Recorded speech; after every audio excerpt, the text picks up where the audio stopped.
I think the attractiveness of the objectivist myth, this notion that that somewhere out there are these pure objects of knowledge that certain people know very, very well and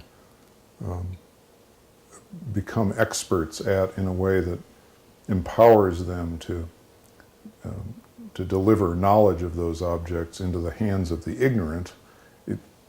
if they wish, and to some extent, because you don't want the ignorant to know everything if you're an expert. And there's a lot of things you want to talk about in a language so obscure that no one else can really understand it. I think what empowers that mythology is that it helps us maintain the illusion that we're in control. We're in control of people, perhaps our students in a classroom, or if we're in political life, the citizens in our so-called democracy, and if we're intellectuals or scholars or physicists or engineers, we're in charge of the whole world with this knowledge that gives us leverage on the world. I mean, to me, one of the most stunning 20th century stories, a true story that comes out of the day or two before the first atomic explosion at Alamogordo, New Mexico, where the mathematicians on that so-called Trinity project, they named the first atomic explosion Trinity, which is interesting to me in itself, to borrow this religious imagery for this incredibly destructive event, just as we have an atomic submarine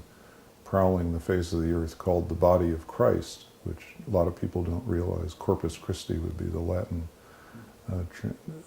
version of that.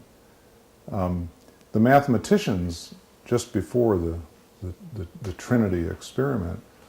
acknowledged or confessed later that their calculations in the days before the button was pushed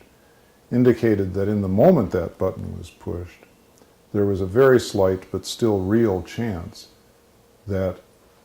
at the instant of ignition there would be a spontaneous incineration of the entire envelope of oxygen surrounding the Earth,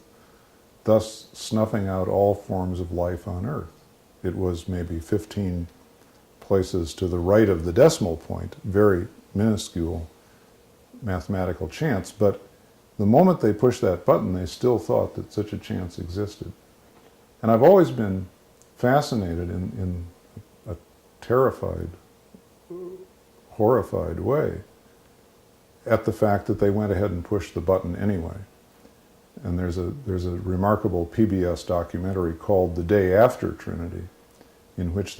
one of these mathematicians reflects aloud on screen at this story that I've just told, and just shakes his head in amazement that they went ahead and pushed the button anyway.